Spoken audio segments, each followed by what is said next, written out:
Hello everyone, welcome to nine star academy. जितने भी बच्चों के दिल्ली यूनिवर्सिटी के रिगार्डिंग डाउट हैं, आज वो सभी डाउट यहाँ पे क्लियर होने वाले हैं।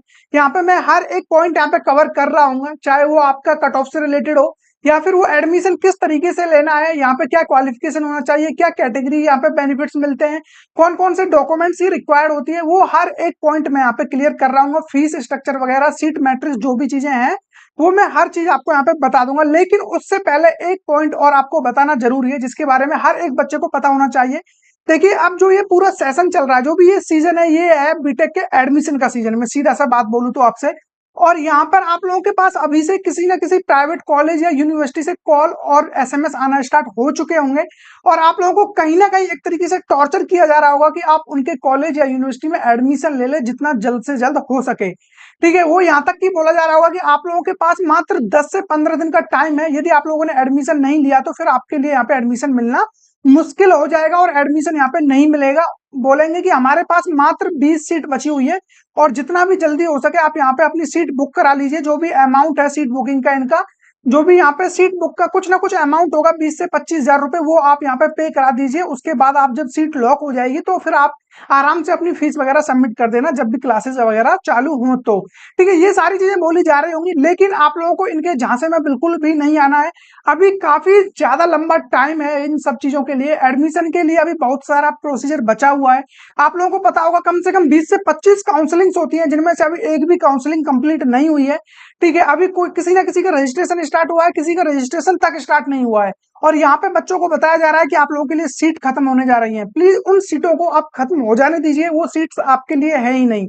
ठीक है, उनके चक्कर में बिल्कुल भी नहीं पड़ना है। आप लोगों का पैसा चला जाएगा वहां पर और बाद में आपको रिग्रेट होगा कि काश हमने ये पैसा ना दिया होता और यहाँ पे एडमिशन नहीं लिया होता तो बहुत अच्छे रहते। क्योंकि काउंसलिंग के थ्रू आप लोगों को एक से एक अच्छे कॉलेज मिल सकते हैं, फिर चाहे आपकी रैंक यहाँ पे 5 से 10 लाख जितनी भी रैंक आ रही हो जेईई मेंस में।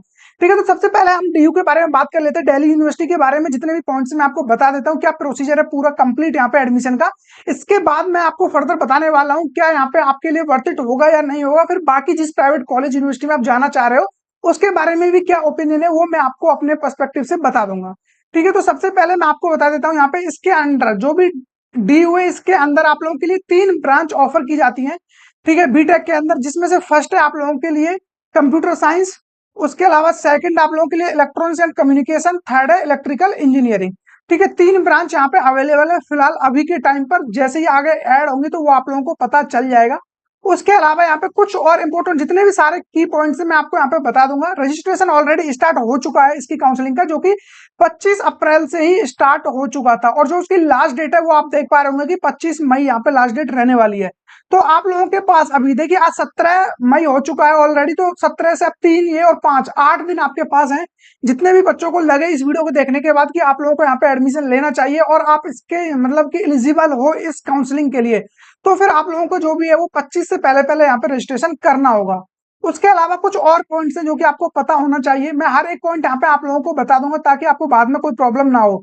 देखिए, एलिजिबिलिटी क्राइटेरिया क्या है वो सबसे पहले इंपॉर्टेंट है। यदि आपको अपना एलिजिबिलिटी क्राइटेरिया नहीं पता होगा तो फिर इस वीडियो को देखने का कोई यहाँ पे मकसद नहीं रह जाता है। सबसे पहले तो आप लोगों को 12th पास आउट होना चाहिए, और 12th पास आप लोग 2024 में होने चाहिए। ये बात भी आप लोग याद रखना। यहाँ पे जितने भी ड्रॉपर वगैरह हैं उनको एडमिशन यहाँ पे नहीं मिल सकता बीटेक में। सिर्फ और सिर्फ जो भी 2024 में पास आउट हुए हैं वही यहाँ पे एनरोल कर सकते हैं, और उसके लिए भी आप लोगों का पीसीएम यानी कि फिजिक्स केमिस्ट्री मैथ में 60% स्कोर होना चाहिए। और कुछ कैटेगरी के लिए थोड़ा रिजर्वेशन है। और उसी के साथ यहाँ पे यदि मैं आपको देखोगे तो यहाँ पे एक पॉइंट और मेंशन है, अभी जस्ट आपको दिख जाएगा।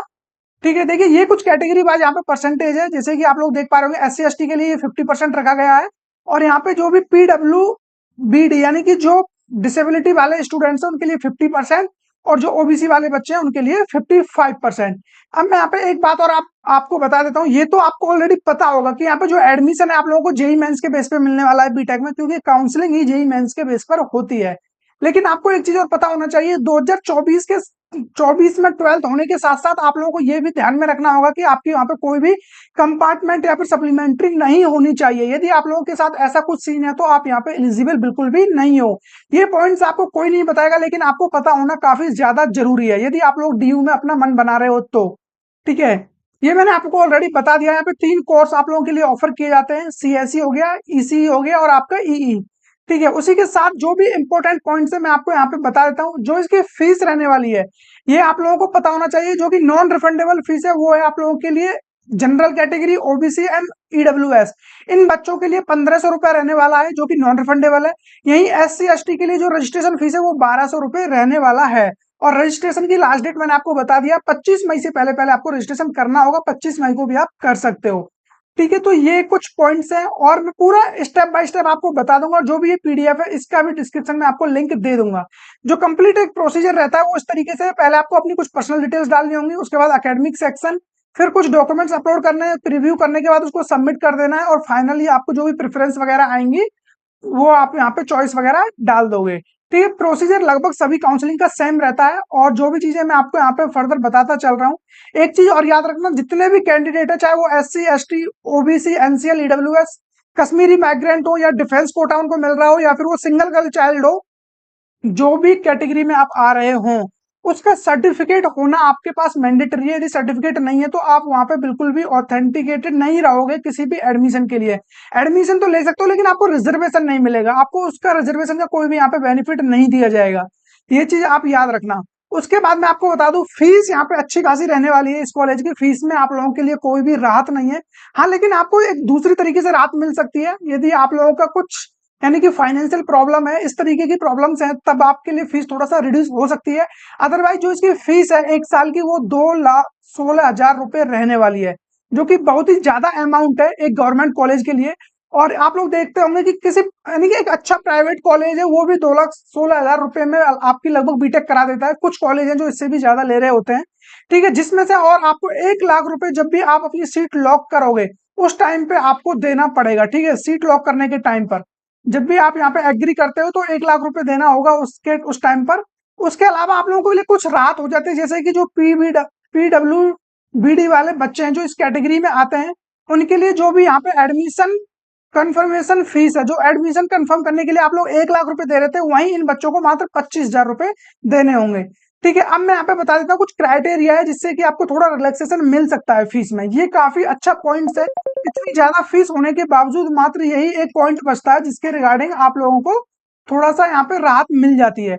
और वो है कि यदि आप लोगों की जो इनकम है, एनुअल इनकम, आपके पेरेंटल इनकम यानी कि मम्मी पापा सबका मिलाकर 4 लाख है, उससे कम रुपए मतलब आपकी इनकम है, तो डेफिनेटली आपको 90% का यहाँ पे रिजर्वेशन देखने को यानी कि जो 90% फीस आपकी यहाँ पे कम हो जाएगी।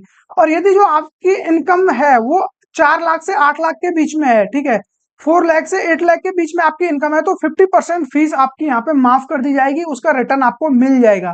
ये काफी अच्छी चीज है यहाँ पे। लेकिन उसके लिए एक कंडीशन ये है कि आपका आईटीआर वहां पे जमा होना चाहिए। आप लोगों को 2 साल का आईटीआर देना होगा। इनकम टैक्स रिटर्न आपको वहां पे फाइल जमा करनी होगी 2 साल की, और वो आपकी होगी 2021-22 और 2022-23। ठीक है, दोनों ईयर का वहां पे आपको ये देना होगा। यदि आपके पास ये नहीं मिलता है तो फिर आप इसके लिए एलिजिबल बिल्कुल भी नहीं होंगे। ये पॉइंट्स आपको पता होना जरूरी है। ठीक है, और जब भी आप फॉर्म फिल करोगे तो उस पर आपको यस लगाना है कि आपको जो फीस में रिलैक्सेशन चाहिए या नहीं। क्योंकि आपके पास अभी आईटीआर नहीं है या फिर आप बनवा रहे हो तो डेफिनेटली उसको यस कर देना। और यदि बाई चांस आपका नहीं भी बनता आईटीआर मम्मी पापा का, तो फिर कोई दिक्कत नहीं है, आपको रिलैक्सेशन नहीं मिलेगा, यही तो होगा, इससे ज्यादा क्या होगा। ठीक है, और उसके लिए आपका पैन कार्ड मैंडेटरी है आपके मम्मी पापा का, क्योंकि वो जो भी आपका आईटीआर वगैरह होता है वो पैन कार्ड से ही लिंक होता है। ठीक है, ये सारी चीजें फाइनेंशियल ईयर की आपकी 2 साल की कॉपी यहाँ पे लगेगी। बीपीएल हो या आपके पास बीपीएल होता है, जो भी एक कार्ड होता है, ठीक है, वो होता है तो भी वो भी आपको यहाँ पे लगाना होगा। ठीक है, एक और फैसिलिटी यहाँ पे दी जाती है जो कि है लैपटॉप कॉस्ट रीइंबर्समेंट स्कीम। यहाँ पे क्या है कि आप लोगों को 50,000 रुपए की यहाँ पे एक तरीके से छूट दी जाती है। आप या तो यहाँ पे लैपटॉप परचेज कर लो, मतलब लैपटॉप तो आपको लेना ही है, या तो आप 50,000 के अंडर लैपटॉप ले लो, और यदि 50,000 से ज्यादा रुपए का लैपटॉप लेते हो तो यहाँ पर आपके अकाउंट में 50,000 रुपए आ जाएंगे, जो भी आपने रजिस्ट्रेशन करते टाइम अकाउंट नंबर डाला था उसमें। ठीक है, 50,000 आपका आ जाएगा एज ए रिफंड। और यदि 50 से कम का लैपटॉप लिया है तो फिर जितने का लैपटॉप लिया है वही पैसा आपको मिलेगा यहाँ पे। ठीक है, जो भी कम होगा दोनों में, या तो ज्यादा का लैपटॉप लिया है तो 50 मिलेगा, 50 से कम का लैपटॉप लिया है तो लैपटॉप वाली कीमत आपको मिल जाएगी। लेकिन उसके लिए भी इनकी कुछ कंडीशंस हैं, और कंडीशंस काफी सिंपल है।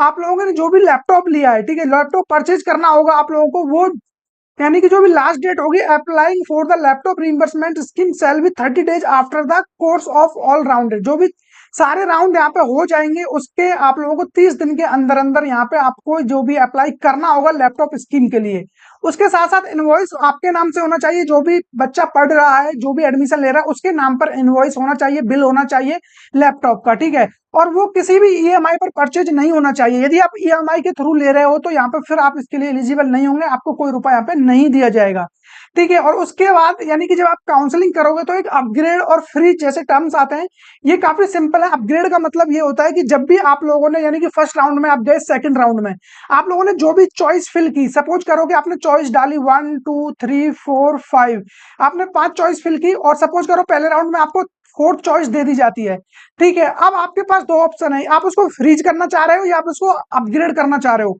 यदि आप उसको अपग्रेड करते हो तो फिर अगले राउंड में आपको जो भी ऊपर वाले कॉलेज है इनमें से आपको फर्दर कोई भी चॉइस बनती है, तो कुछ बच्चों ने सीट यहाँ पर छोड़ दी होगी। देखिए यहाँ पे क्या होता है, एक चीज मैं आपको बता देता हूँ। देखिए जब भी आप एडमिशन लोगे, अब देखिए यहाँ पे जब मैं आपको सीट मैट्रिक्स दिखाऊंगा तब आपको लगेगा कि यार सीट इतनी सी है और पूरे इंडिया लेवल के बच्चों के लिए काउंसलिंग है, सारे बच्चों वीडियोस देख रहे हैं, सीट मात्र 100 50 200 300 500 सीट है, तो ये किस तरीके से एडमिशन मिलेगा, इसका भी मैं आपको बताने वाला हूं। जैसे सीट मैट्रिक्स की मैं बात करूंगा, जस्ट आपको बता दूंगा कि होता क्या है यहाँ पे, सारी कहानी मैं आपको बता देता हूँ। देखिए सबसे पहले क्या है कि जैसे कि आपने ये चॉइस आपको मिल जाती है फोर्थ, आप नेक्स्ट राउंड में जाते हो। अब नेक्स्ट राउंड में होगा क्या कि तब तक हो सकता है कि थर्ड फोर्थ राउंड में जब तक बाकी काउंसलिंग और स्टार्ट हो चुकी होंगी, जैसे ही वो काउंसलिंग स्टार्ट होंगी तो कुछ बच्चे ऐसे हैं कि जो ये अपनी सीट छोड़कर दूसरी काउंसलिंग में चले जाएंगे, वहां पर उनको कोई अच्छा कॉलेज मिल रहा होगा, ठीक है। तो वो ये काउंसलिंग छोड़कर उसमें स्विच कर जाएंगे, तो ये सीट वैकेंट हो जाएगी और आप जैसे अपग्रेड करते हो तो फिर आपको ये सीट यहाँ पे दे दी जाएगी। सपोज करो नेक्स्ट टाइम में आपको सेकंड सीट मिल जाती है तो फिर आपको ये अलॉट कर दी जाएगी, ठीक है। इस तरीके से यदि आप अपग्रेड नहीं करते हो, उसको फ्रीज कर देते हो, तो फिर आपकी जो भी सीट आपको मिली है वो फिक्स कर दी जाएगी। और यदि आप इन दोनों में से कुछ भी नहीं करते हो, एज इट इज छोड़ देते हो, तो वो ऑटोमेटिक आपके लिए वही सीट यहाँ पे रिजर्व कर दी जाएगी और एज ए आपके लिए वो सीट फिक्स हो जाएगी, ठीक है। तो ये चीज आप लोग याद रखना। तो अपग्रेड करना बिल्कुल भी मत भूलना। अपग्रेड में यदि आपको नेक्स्ट राउंड में कुछ भी नहीं मिल पा रहा है तो फिर जो भी सीट आपकी है वो एज इट इज आपको दे दी जाएगी, ठीक है। ये सीट वगैरह किस तरीके से बचती है वो मैं आपको ही बताऊंगा, जैसे सीट मैट्रिक्स की मैं यहाँ पे बात करूंगा, ठीक है। और कुछ पॉइंट है यहाँ पे अपग्रेड के रिगार्डिंग, मैंने सारे पॉइंट्स आपको बता दिए हैं, ठीक है। फ्रीज के बारे में आप लोगों को ऑलरेडी पता चल चुका है। इसके अलावा जो भी देखिए यहाँ पे यदि आप लोगों को कुछ अपना सीट वगैरह लेनी है, विड्रॉल मारना है, तो विड्रॉल का आपको अलग से चार्ज देना पड़ेगा, जो कि 1000 रुपया चार्ज होगा, नॉन रिफंडेबल होगा, ये चीज याद रखना। और जो बच्चा मिड एंट्री करना चाहता है, सपोज करो किसी ने 25 मई तक रजिस्ट्रेशन नहीं किया, ठीक है, कुछ बच्चे होंगे जो 25 मई तक रजिस्ट्रेशन नहीं कर पाएंगे और उनको बाद में पता चलेगा कि यार मुझे इस काउंसलिंग में बैठना चाहिए, तो डेफिनेटली वो मिड एंट्री कर सकते हैं। मिड एंट्री है कि आप किसी भी राउंड में, third round, fourth round, second round, किसी भी राउंड में बीच में एंटर हो सकते हो, लेकिन जो उसकी फीस होगी वो आपकी 2500 रुपए होगी, जो कि नॉन रिफंडेबल होगी। जो 1500 और 1200 रुपए देने पड़ रहे थे वहीं आपको 2500 रुपया देना होगा, ठीक है। और उसके साथ जो भी उससे पहले राउंड हो चुके होंगे, सपोज करो आप आए थर्ड राउंड में और उससे पहले जो भी फर्स्ट और सेकंड यहाँ पे राउंड हुए हैं, इन राउंड में जिन बच्चों को जो भी सीट अलॉट कर दी गई है, फिर चाहे वो किसी भी रैंक पर दी गई हो, फिर उस उन सीटों पर आपका कोई भी हक नहीं रह जाता है। आपको जो भी वैकेंट सीट बची होंगी उन्हीं में ही आप पार्टिसिपेट कर सकते हो, ये चीज भी आपको पता होनी चाहिए, ठीक है। जो स्पोर्ट एडमिशन है, स्पोर्ट एडमिशन बेसिकली यदि जैसे ही स्पोर्ट एडमिशन के लिए अनाउंस होता है, तुरंत आपकी जो भी, ना तो आप उसको फ्रीज कर सकते हो ना फिर उसके बाद आप उसको अपग्रेड कर सकते हो। जैसे ही उन्होंने यहाँ पे स्पोर्ट एडमिशन का स्लॉट रिलीज कर दिया तो उसके बाद फिर आप कुछ भी नहीं कर सकते हो यहाँ पे, ठीक है। उसके बाद यहाँ पे बाकी कुछ और दो चार पॉइंट्स है वो मैं आपको बता देता हूँ। यहाँ पे रिफंड वगैरह का तो ऑलरेडी मैंने आपको बता दिया है, ठीक है। कुछ रिजर्वेशन पॉलिसी है, जो कि रिजर्वेशन आप लोग यहाँ पे देख पा रहे होंगे, जो SC ST के लिए यहाँ पे 22.5% रिजर्वेशन रखा गया है। और ये मैं आपको अभी जस्ट बता दूंगा, जैसे वीडियो में आगे चलोगे तो आपको सारी चीजें क्लियर हो जाएंगी, ठीक है। ये जो जैक दिल्ली है उससे थोड़ा डिफरेंट है, आप जैक दिल्ली से बिल्कुल भी कंपेयर मत करना। वहां पे क्या होता है कि 85% सीट दिल्ली वाले बच्चों के लिए रिजर्व होती हैं, 15% अदर स्टेट के लिए होती है। यहाँ पर ऐसा कुछ भी नहीं है, यहाँ पे बस कैटेगरी वाइज हर चीज को डिस्ट्रीब्यूट किया गया है, तो आप उस चीज से बिल्कुल भी निश्चिंत रहिए। यहाँ पे वो दिल्ली जैक दिल्ली वाला रिजर्वेशन वाला सिस्टम नहीं है, ठीक है। जो भी ये रिजर्वेशन आप लोग देख पा रहे होंगे 27% यहाँ पे ओबीसी के लिए है। जो सीट मैट्रिक्स है उनका ये रिजर्वेशन है, मैं आपको ये सीधा सीट मैट्रिक्स पे लेके चलता हूँ और उससे आपको इजीली पता चल जाएगा। और कुछ डॉक्यूमेंट्स हैं जो कि उसके अलावा जो मांगे जाते हैं, देखिए सबसे पहले मैं आपको बता दूं, जो भी आपके पास कंपलसरी डॉक्यूमेंट्स हैं उनमें से क्या क्या होने चाहिए वो मैं आपको यहाँ पे बता दूंगा, ठीक है। कुछ बच जाएंगे तो वो डेफिनेटली वो डॉक्यूमेंट्स होते हैं जो आपके पास ऑलरेडी होते हैं। ठीक है, तो सीट मैट्रिक्स पे लेके चलता हूँ मैं, उससे आपको थोड़ा और बेटर आइडिया लग जाएगा। देखिए ये सीट मैट्रिक्स है इनका, बीटेक कंप्यूटर साइंस का, आप लोग देख सकते हो यहाँ पे। जो जनरल वाले बच्चों के लिए यहाँ पे 48 सीट है, ओबीसी के लिए 33, एससी के लिए 18, एसटी के लिए 9, ईडब्ल्यूएस के लिए 12, पीडब्ल्यूबीडी के लिए के लिए 6 है, सीडब्ल्यू के लिए 6, और कश्मीरी माइग्रेंट के लिए ओनली 1 सीट है यहाँ पे। और जो भी SAARC जो भी यहाँ पे बच्चे, इनके लिए 4 सीट रखी गई है। अदर इंटरनेशनल कंट्रीज के लिए 8 सीट रिजर्व हैं। ठीक है, अब आप लोग देख पा रहे होंगे कि जो ये सीट है ये बहुत कम सीट है। ठीक है, 150-200 सीट बन पाती हैं एक ब्रांच में, पर बच्चे पूरे इंडिया लेवल के, तो फिर कैसे पॉसिबल हो पाता है कि लाखों में आप लोगों को, मतलब लाखों रैंक पर आपको एडमिशन मिल जाता है। देखिए इसका सिंपल सा जवाब ये है कि इंडिया में लगभग 25 से 30 काउंसलिंग ऐसी है, 20-25 तो आप मान लीजिए मोटा मोटी कि ये काउंसलिंग ऐसी है जो कि अच्छी काउंसलिंग से, और इनमें बेस्ट कॉलेज आपको मिल रहे होते हैं। और होता ये है कि जैसा कि अब इसका 25 मई से इसका जो भी एंड हो जाएगा रजिस्ट्रेशन, उसके बाद इसका शेड्यूल अभी आ जाएगा कुछ दिन में। शेड्यूल में आपको बता दूंगा कब क्या होने वाला है, कौन सा राउंड कब होगा। लेकिन जैसे ही इसका फर्स्ट राउंड होता है, फर्स्ट राउंड में आप लोग देख पा रहे होंगे कि जो रैंक है वो हजारों में होगी, 2000, 4000, 5000, 6000, इस तरह की रैंक पे आपको ये कोर्स वगैरह मिल रहे होंगे। इस तरीके के आपको जितने भी ये कोर्स है सीएससी वगैरह देखने को मिलेंगे। लेकिन जैसे ही आप सेकंड राउंड या थर्ड राउंड में जाते हो, तो काफी सारे बच्चे ऐसे होंगे जो कि इस काउंसलिंग को छोड़कर किसी दूसरी काउंसलिंग में वो स्विच कर जाएंगे, क्योंकि उनकी रैंक पर उनको वहां पर कहीं ना कहीं एक अच्छा कॉलेज मिल रहा होगा। हो सकता है कि तब तक के लिए जोसा सीसेब ये सारी काउंसलिंग स्टार्ट हो जाए, और जब उनको वहां पे अच्छे कॉलेज मिलेंगे तो डेफिनेटली वो इसको छोड़ देंगे। अभी सभी बच्चे बिल्कुल फ्री हैं, उनको कुछ नहीं पता है, उनको सिर्फ इतना पता है कि किसी भी तरीके से 25 मई से पहले पहले मुझे रजिस्ट्रेशन करना है, क्योंकि ये लास्ट डेट है। 25 मई से पहले वो रजिस्ट्रेशन करेंगे, क्योंकि वो नहीं चाहते कि वो यहाँ से मतलब छूट जाए, बाद में उनको पछताना हो। लेकिन जैसे ही उनको अच्छे कॉलेज ऑफर होंगे तो डेफिनेटली वो इस काउंसलिंग को छोड़ के जाने लगेंगे। और उसके बाद भी जो सबसे बड़ा मेजर चेंज आता है वो तब आता है जब उनको सीट बुक करने के लिए बोला जाता है कि अब आपको 1 लाख रुपए इसको रिजर्व करने के लिए देना पड़ेगा यदि आपको ये सीट चाहिए। तो वहीं पर बच्चे क्विट कर देते हैं कि मैं 1 लाख रुपए अभी अरेंज नहीं करूंगा इस कॉलेज के लिए, मैं अभी किसी और काउंसलिंग में पार्टिसिपेट करूंगा। फिर वो अपने हजार तरीके के मन बनाता है और इस काउंसलिंग को वो क्विट कर देता है, और वहीं पर एंट्री हो जाती है जिन बच्चों की लाखों में रैंक आ रही होती है। तो और स्पोर्ट राउंड में आप लोग देखते हो कि जो भी 2-4 सीट बचती हैं वो फिर लाखों रैंक वाले बच्चों को ही मिलती है, क्योंकि बाकी बच्चे कहीं ना कहीं एडमिशन ले चुके होते हैं और वो इस काउंसलिंग से बाहर हो जाते हैं। ठीक है, तो यही एक रीजन रहता है कि इतनी कम सीट होने के बाद भी लाखों रैंक वाले बच्चों को ये कॉलेज वगैरह मिल जाता है। अब इसका मतलब ये नहीं है कि ये मतलब कि जैसे किसी बच्चे को 1.5 लाख रैंक पर कोई यहाँ पे ब्रांच मिल रही है, ईसीई की मिल रही है, या फिर यहाँ पे इलेक्ट्रॉनिक कम्युनिकेशन वाली ब्रांच मिल रही है, तो इसका मतलब ये बिल्कुल भी नहीं है कि उसको एक अच्छा कॉलेज नहीं मिला क्योंकि 1 लाख रैंक में मिला है। इसका मतलब सिर्फ ये है कि उसको काउंसलिंग करना आता है, उसको काउंसलिंग कराना आता है, उसने अपने जो भी उसकी रैंक है उसको अच्छी तरीके से यूटिलाइज किया है। जिस बच्चे की 50K रैंक आ रही होगी या फिर 50 से 40 हजार रैंक भी आ रही होगी, कहीं ना कहीं 1.5 लाख वाला रैंक वाला बच्चा भी अच्छा कॉलेज ले जाता है यदि उसको काउंसलिंग करना आती है, काउंसलिंग कराना आता है एक अच्छे मेंटोर से। ठीक है, तो ये चीज आप लोग याद रखना। इसी के लिए मैं आप लोगों के लिए स्टेप बाय स्टेप हर एक वीडियो लेके आता हूँ, चाहे उसमें कितना ही टाइम लगे, आप लोगों के लिए वो कुछ ना कुछ इन्फॉर्मेटिव रहने वाला होता है। मैं बता रहा होता हूँ जैक दिल्ली काउंसलिंग के बारे में, लेकिन मैं डिस्कस कर रहा होता हूँ हर एक काउंसलिंग के बारे में। मैं बता रहा हूँ आपको दिल्ली यूनिवर्सिटी के बारे में, लेकिन जो भी पॉइंट्स जो भी मैं यहाँ पे आप लोगों के लिए नॉलेज शेयर कर रहा हूँ वो हर एक काउंसलिंग के लिए वैलिड है, फिर चाहे आप किसी भी काउंसलिंग में बैठो। इसी तरीके से सीट मैट्रिक्स आप देख सकते हो, यहाँ पे ईसीई का देख सकते हो, ईई का देख सकते हो, लगभग सिमिलर रहता है, सभी में सीट बराबर है। ठीक है, कोई भी आगे पीछे नहीं है, सीट मैट्रिक्स सबका सेम है। तो इस तरीके से जो डिस्ट्रीब्यूशन है वो होता है सीट मैट्रिक्स का। तो इसके अकॉर्डिंग आप लोग देख सकते हो कि अब मैं यहाँ पे बता देता हूँ सीधा कट ऑफ के बारे में कि क्या क्या कट ऑफ हो सकती है जिसमें आपको एक कॉलेज मिल सकता है। बाकी डॉक्यूमेंट्स वगैरह का फॉर्मेट है वो मैं आपको जस्ट लास्ट में भी बता दूंगा, और उसके बाद में टाइम बचेगा तो कुछ और हम बात यहाँ पे कर लेंगे।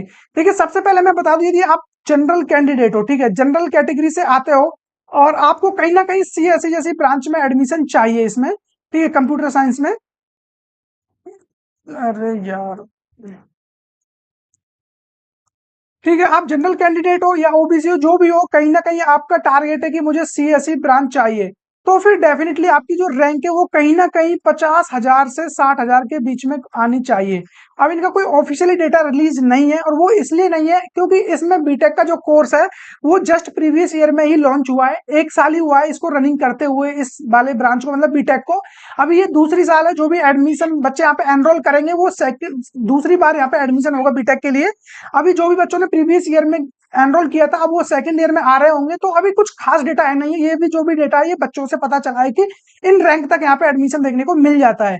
यही यदि आप ओबीसी कैटेगरी से आ रहे हो या ईडब्ल्यूएस से आ रहे हो, तो आप लोग मान के चल सकते हो कि आपको 1 लाख रैंक तक यहाँ पे कोई ना कोई ब्रांच आपको देखने को मिल जाएगी। ठीक है, लगभग मान लो कि ईसी जैसी ब्रांच देखने को मिल जाएगी, इलेक्ट्रॉनिक कम्युनिकेशन इंजीनियरिंग। और यदि आप मान लो कि बिल्कुल आपको जस्ट इसमें एंटर होना है, चाहे आपको इलेक्ट्रिकल मिले, ई मिले, ईसी मिले, या फिर आपको स्पोर्ट राउंड तक मिले, फिर आप चाहे किसी भी कैटेगरी से आ रहे हो, तो आप मान के चलिए कि 1.8 लाख से आप मान के चलिए कि 2 लाख रैंक तक यहाँ पे आप लोग देख सकते हो। अब मैं आपको ओवरऑल बता दूं, तो यदि आपकी रैंक आ रही है 50,000 से लेकर 2 लाख, तो आप इसके लिए एप्लीकेबल हो, यानी कि आपको अप्लाई करना चाहिए। 50,000 से कम रैंक है तो आपको डेफिनेटली कोई ना कोई अच्छा कॉलेज 100% मिल जाएगा, तो आपको इस काउंसलिंग का वेट नहीं करना चाहिए। और यदि आपकी उससे ज्यादा रैंक आ रही है और 2 लाख से कम आ रही है, तो डेफिनेटली आपको इसमें एनरोल करना चाहिए। अब बात कर लेते हैं इसकी जो भी प्लेसमेंट वगैरह है, क्योंकि बच्चों के मन में यही रहता है कि इस कॉलेज को क्यों हम, मतलब क्यों हम इसको अपने लिस्ट में रखें, या फिर क्यों इसको आप रिकमेंड कर रहे हो। देखिए, इसका सिंपल सा रीजन है। पहले तो मैं आपको एक चीज बता देता हूँ, यहाँ पे कोई ऐसा सीन नहीं है कि यहाँ पे कोई लाखों करोड़ों का प्लेसमेंट हुआ हो, ऐसा अभी कोई डेटा अवेलेबल नहीं है।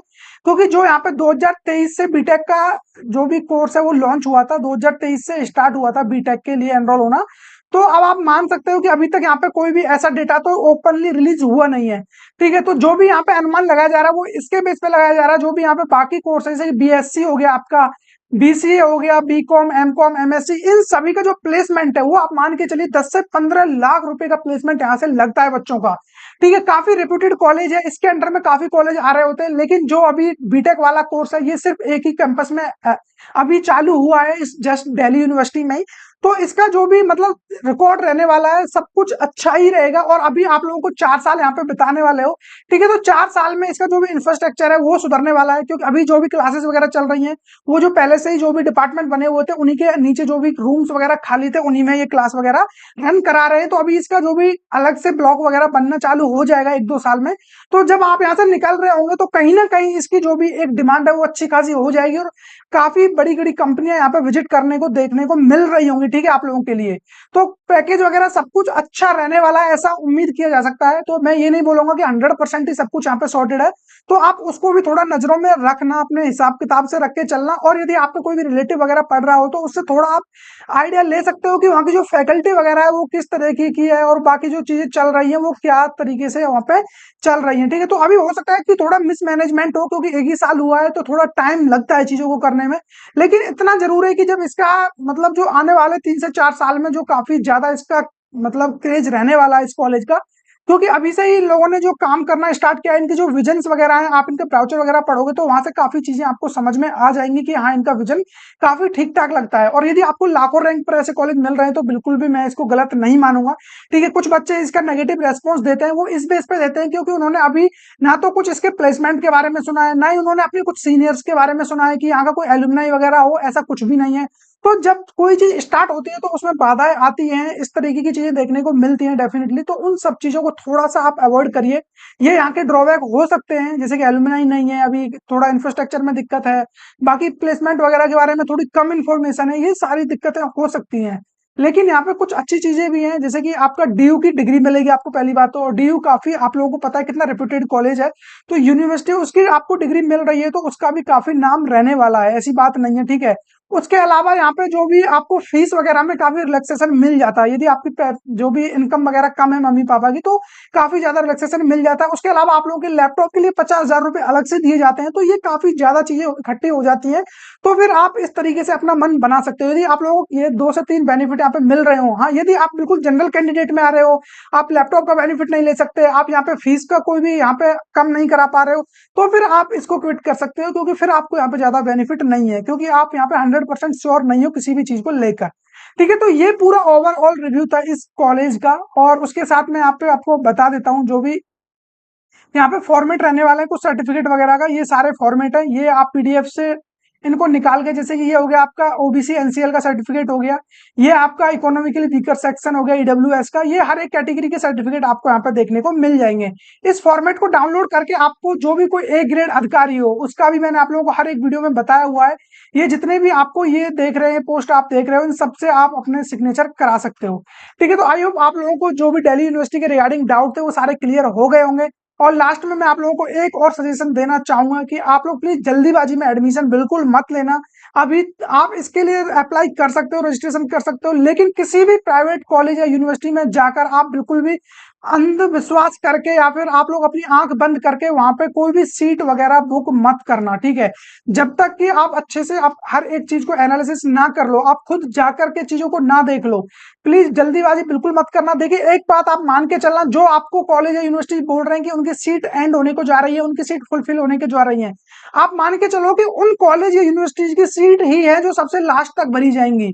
उनकी सीट लास्ट तक नहीं भरी जाती है, इसीलिए वो अभी से अपना जर्नी को स्टार्ट कर देते हैं, अभी से वो दम लगाना स्टार्ट कर देते हैं, अभी से वो प्रचार करना स्टार्ट कर देते हैं, ताकि आने वाले समय में उनकी जो भी ये सीट वगैरह है वो फुलफिल हो सके। मैंने ये तक देखा है कि आप लोगों को अभी से बोला जा रहा होगा कि आपको मई के रहते रहते आपको एडमिशन करा लेना है। ठीक है, मई के रहते रहते या जून के रहते रहते मैं आपको बता दूंगा, उसी कॉलेज में जब आप पढ़ रहे होंगे तो आप लोग देख पा रहे होंगे कि कुछ बच्चे आ रहे होंगे सारी काउंसलिंग से रिजेक्ट होते हुए, और वो कहीं ना कहीं अगस्त और सितंबर में एडमिशन ले रहे होंगे और आपके साथ पढ़ना स्टार्ट कर रहे होंगे। ये चीज आपको देखने को मिलेगी, इस बात को आप मेरे को याद रखना। यदि आप लोगों ने एडमिशन ले लिया है तो आप मिलना फिर उन बच्चों से जो सारी काउंसलिंग से रिजेक्ट हो गए, क्योंकि उन बच्चों की कहीं ना कहीं 10 से 15 लाख रैंक, 10 से 12 लाख रैंक भी आ रही होगी जेई मेंस में, तब भी वो आपके पास आके पढ़ रहे होंगे, यदि उनको कहीं भी काउंसलिंग में कॉलेज नहीं मिलेगा तो। ठीक है, और उनको काउंसलिंग में कोई भी अच्छा कॉलेज मिल जाता है, फिर चाहे आपकी रैंक कुछ भी रही हो, आपने गलत जगह एडमिशन ले लिया है, तो वो आपसे कहीं ना कहीं अच्छी जगह पर पढ़ रहे होंगे और उनको एक अच्छा प्लेसमेंट मिल रहा होगा। तो ये सारी चीजें आप लोग अपने नजर में रखना। जो भी आप होर्डिंग्स देखते हो, आप प्लेसमेंट देखते हो, 100%, 99% प्लेसमेंट, आप वहां पे हाईएस्ट प्लेसमेंट देखते हो, उन सब चीजों के बहकावे में मत आना। जब भी आपको प्लेसमेंट देखना है तो आपको वहां पे आपको एवरेज नहीं देखना है, आपको हाईएस्ट नहीं देखना है, लोएस्ट नहीं देखना है, आपको देखना है मीन प्लेसमेंट क्या है उसका। ठीक है, आपको हमेशा उसके मीन पर जाना है, ना कि एवरेज पर जाना है। ठीक है, तो ये चीज आपको पता होनी चाहिए। बाकी और जो भी इन्फॉर्मेशन होंगी, आपको कोई और डाउट है वो मुझे कमेंट में बता सकते हो, डेफिनेटली मैं उसका आंसर दे रहा हूँ। और जैक दिल्ली या फिर किसी भी आपका सीसैट, जोसा, जैक चंडीगढ़, ठीक है, इन सभी काउंसलिंग एकेटी वगैरह के बारे में कोई भी इन्फॉर्मेशन चाहिए आप मुझे व्हाट्सएप पर मैसेज कर सकते हो। मैंने व्हाट्सएप नंबर आप सभी को दे रखा है, और नहीं है तो मैं आपको अगेन फिर यहाँ पे एक बार लिख देता हूँ, तो आप नोट कर लेना, 9983219978। ठीक है, इस नंबर पे आप मुझे व्हाट्सअप कर सकते हो। जैसे ही मुझे टाइम मिलेगा विद इन 24 आवर्स में आपको यहाँ पे रिप्लाई दे रहा हूँ। आई होप आप लोगों के सारे डाउट यहाँ पे क्लियर हो गए होंगे। तो मिलेंगे ऐसे किसी इंटरेस्टिंग टॉपिक के साथ, तब तक बने रहिए हमारे साथ।